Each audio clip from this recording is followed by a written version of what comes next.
So what is the energy dynamic in the process of releasing belief that resistant in nature while in a high-flight disk? I want to understand.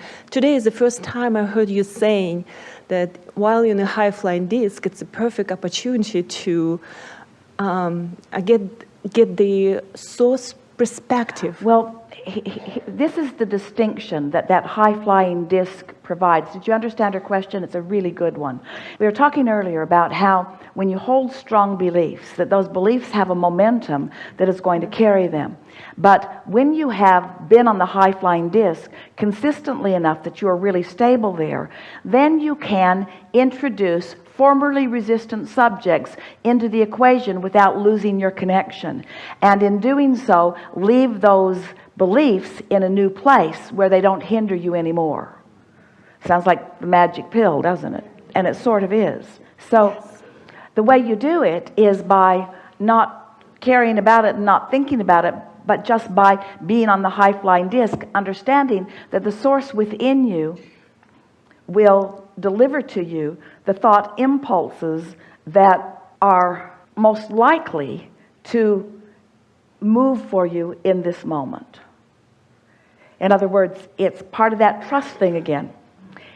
Do you accept when we say that your inner being is in that vibrational vortex, that your inner being knows all that you have vibrationally become, knows everything that you want, and knows where you stand in relationship to it?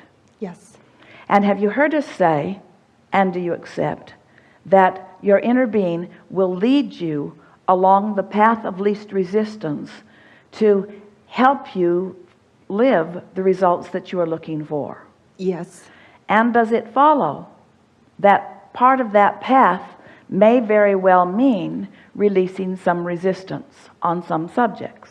Yes. So isn't it therefore logical that your inner being, knowing that you're stable, might introduce or inspire a thought to you that formerly would have been detrimental because you were so unsteady that you couldn't find your balance about it, but now that you are steady, can introduce that thought, knowing that you are stable, knowing that you will now leave that thought in a different place?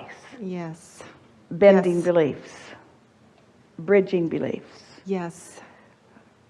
modifying beliefs, deliberately creating. Okay. You see, there's a feeling that, and we take credit for having given it to you, but it's a flawed premise that you have arrived at, and so we are eager to sort of clean it up. When we say that you create your own reality and that you get what you think about, and so we want you to think as many positive, good feeling thoughts as you can, we don't want you to then begin to isolate yourself by being afraid of someone who might introduce a negative thought to you.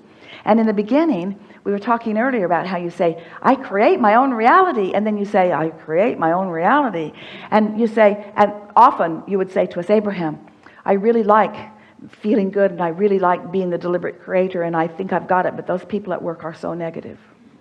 And so there is a sort of almost fear of contamination. Someone talked yesterday about being infected by something, and so there's almost a fear of being contaminated by some thought that you're not wanting, which then, if you believe that, leads you into more and more seclusion, which is the opposite of what we are encouraging.